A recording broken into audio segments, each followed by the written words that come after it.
তো এখন বাজে 11টা, যাবো বাপের বাড়ি। তো মাম্মামের এই দুটো জামা বার করে দিয়েছি। এই জামাটা ছুঁড়ে ফেলে দিয়েছে, পরবে না, এটাই পরবে। তো কি কান্না, অরিন্দম আলতা নিয়ে এসছে, আলতা কিনে আনতে বলছে, আলতার সিঁদুর এনেছে, ওই দেখে ও আলতা পরবে, তাই কি কান্না, ওকে নিচে নিয়ে আনা হয়েছে, ওর মাকে বলে একটু আলতা পরিয়ে নিতে।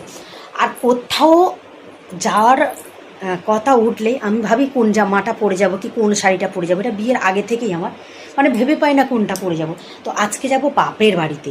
আর বাপের বাড়ি যাওয়ার নাম হলে এটা প্রত্যেক মেয়েরা আশা করি মনে হয়, মানে সেই রাত্রিবেলা আর ঘুম হবে না যে কখন সকালবেলা বাপের বাড়ি যাব। এটা আমার মনে হয়, বিশ্বাস করো, বাপের বাড়ির প্রতি আমার একটা অন্যরকম ইমোশন, যে বাপের বাড়ির কথা শুনে আমার সেদিন ঘুম হবে না। এবং ব্যাগটা একটা আগের দিন আমি গুছিয়ে রাখবো। এই দেখো, ব্যাগটা কিন্তু আমি আগের দিনেই গুছিয়ে রেখেছিলাম। এবার আমি কোন শাড়িটা পরে যাবো। আর যাবো, আমার ভাইয়ের বোরার স্বাদ আছে আজকে, আমার ভাইয়ের বোরও স্বাদ, আমার ননদেরও স্বাদ, মানে দুটো সাথে একদিনে। তো মা যাবে ননদের সাথে, আর আমি যাবো আমার ভাইয়ের বোর সাথে, যেহেতু একটা মানে দুটো সাথে একদিনেই পড়ে যাবে, কী করে যাই বলো, পাশাপাশি। তো মা যাবে ওখানে, আমি যাবো এখানে।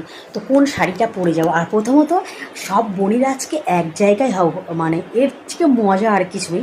মানে আমরা তিন বোনই, আমার কাকার মেয়ে, জ্যাঠার মেয়ে, সবাই যে যেখানে আছে সবাই আজকে এক জায়গায় জড়ো হবে। মানে ভাবতে পারছো আজকে কি হতে চলেছে।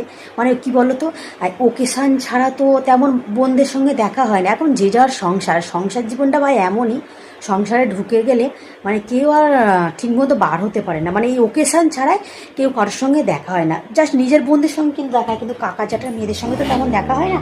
কিন্তু আজকে বিশ্বাস করবে না, বোন থাকা না বিশেষ দরকার।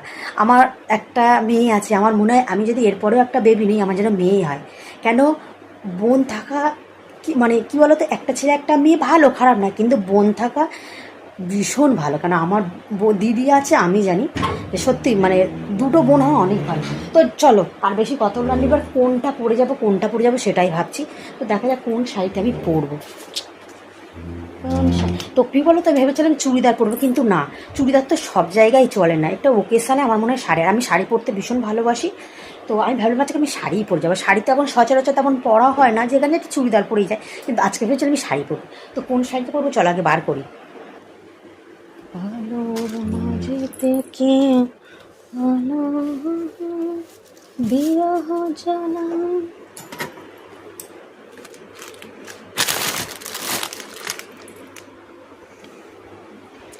তো ফাইনালি এই শাড়িটা পরবো। তো এই শাড়িটা পরে তোমাদেরকে লুক দেখাবো কেমন। আর এই শাড়িটা আমি 2বার না 3বার পরছি, তাই সেইভাবে আর পরা হয়নি। তো চলো ভাইয়ের বোর স্বাদে আমি কি দেবো, মানে শাড়ি ছাড়া তো এখন শাড়িই তো দেবো। তো এই যে সেম এই কালার শাড়ি নিয়ে